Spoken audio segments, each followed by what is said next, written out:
பிரியமானவர்களே, ஆண்டவராக இயேசு கிறிஸ்துவின் நாமத்தினாலே உங்கள் யாவரையும் நான் அன்போடு கூட வாழ்த்துகிறேன். எல்லாருமே சந்தோஷமா இருக்கிறீங்கன்னு நான் கர்த்தருக்குள்ள நம்புகிறேன்.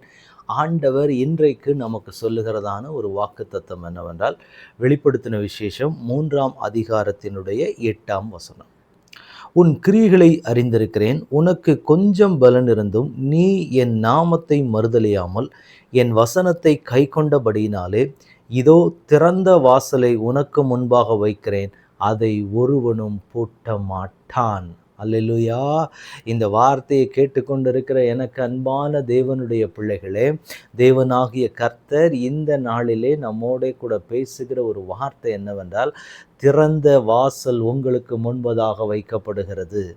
அநேக நாட்கள் தேவ சமூகத்திலே காத்திருந்து இந்த வழி திறக்கப்படுமா, இந்த சூழ்நிலைகள் மாற்றப்படுமா, என் தேவனால் இந்த மாற்றத்தை கொண்டு வர முடியுமான்னு சொல்லி ஆண்டவருடைய பாதத்திலே காத்து கொண்டிருக்கிற தேவனுடைய பிள்ளைகளே, ஆண்டவர் ஒரு திறந்த வாசலை உண்டாக்குகிறார்.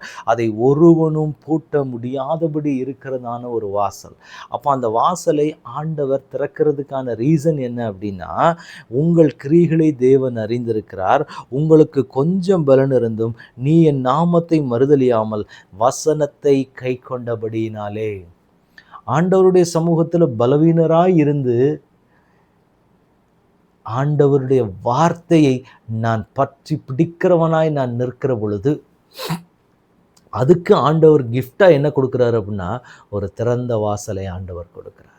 அந்த வாசலோட ஸ்பெஷாலிட்டி என்னன்னா, அதை யாருமே பூட்ட முடியாது. சில நேரங்களில் சில ஆசீர்வாதங்களை தேவன் கொடுத்தாரு அப்படின்னா, அதை யாராலையுமே தடுக்க முடியாது. மனிதர்கள் என்னதான் அதுக்கு விரோதமாக எழும்பினாலும் சரி, அதை தடுக்க எந்த மனுஷனாலையும் முடியாது. ஏன்னா அதை கொடுக்கிறவர் தேவன். தேவனே அதை கொடுக்கிறாரு அப்படிங்கிறப்ப எந்த மனுஷனாலையும் அதை ஸ்டாப் செய்ய முடியாது. கர்த்தர் இன்றைக்கு உங்களுக்கும் எனக்கும் ஒரு வார்த்தையை கொடுக்கிறாரு. அதே மாதிரி தான் நீங்கள் இருக்க போறீங்க. எல்லா தட்டைகளுமே உங்களுக்கு ஒட்டைய ஆரம்பிக்க போகுது.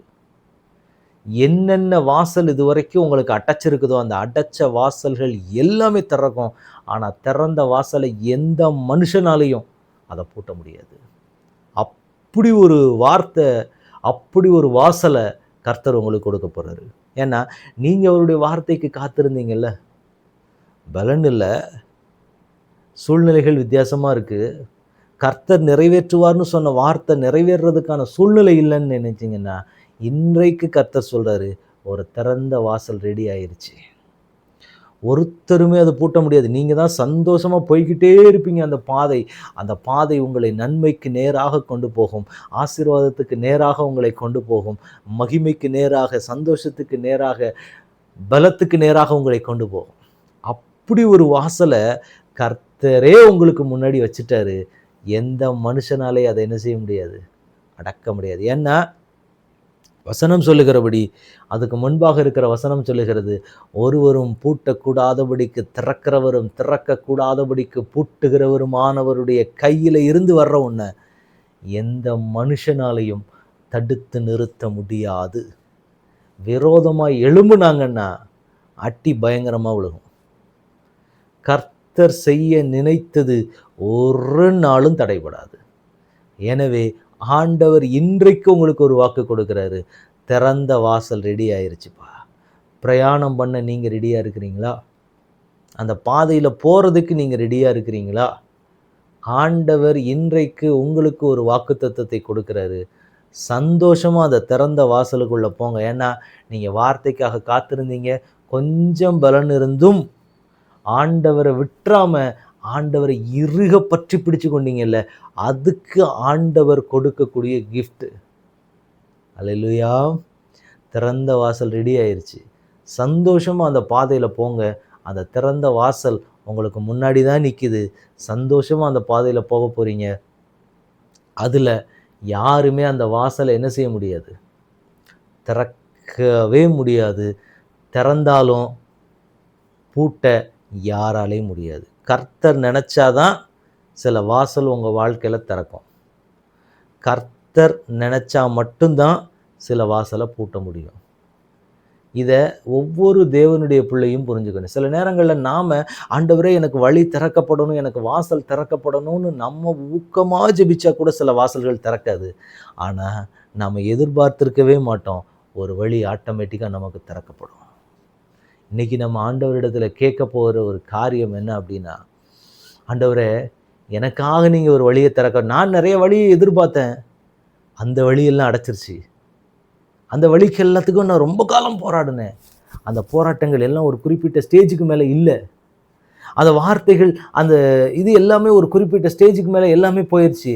ஆனால் இப்போ கர்த்தர் உங்களுக்கு சொல்றாரு, ஒரு வழியை நான் திறக்க போகிறேன். அந்த வழியை யார் நினச்சா கூட பூட்ட முடியாது. அப்படி ஒரு வழியை நான் உங்களுக்கு கொடுக்க போகிறேன். அப்படிப்பட்ட ஒரு வழியை உங்களுக்கு நான் திறந்து கொடுக்க போகிறேன். அதனால் அந்த வழியின் வழியாக சந்தோஷமாய் நீங்கள் பிரயாணப்பட்டு செல்லலாம். உங்கள் தேவனாகிய கர்த்தர் உங்களோட இருக்கிறார். ஆண்டவர் இதை தான் உங்களுக்கு இன்றைக்கு தேவன் கற்றுக் கொடுக்கிற ஒன்று. ஆயத்தமாக இருக்கிறீங்களா? கர்த்தர் உங்களோட கூட இருக்கிறார். உங்களை தேவன் நடத்துகிறதற்கு அவர் போதுமானவர். ஆண்டவரிடத்தில் ஒப்பு கொடுக்கலாமா? தகப்பனே, நீர் எங்களுக்கு திறந்து கொடுக்கிற புதிய வாசலுக்காக உமக்கு ஸ்தோத்திரம். அந்த திறந்த வாசலுக்காக உமக்கு ஸ்தோத்திரம். ஒருவரும் பூட்டக்கூடாதபடிக்கு அந்த வாசலை கர்த்தரே திறந்து கொடுக்க போறீங்க. அதுக்கு திறவுகோலை கர்த்தரே வச்சிருக்க போறீங்க. அதற்காக உமக்கு நன்றி செலுத்துகிறோம் ஆண்டவரே. உங்கள் கரத்தில் ஒப்பு கொடுக்குறேன் ஐயா.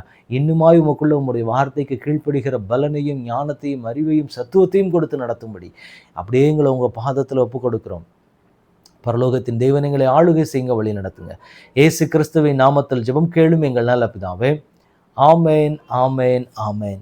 God bless you.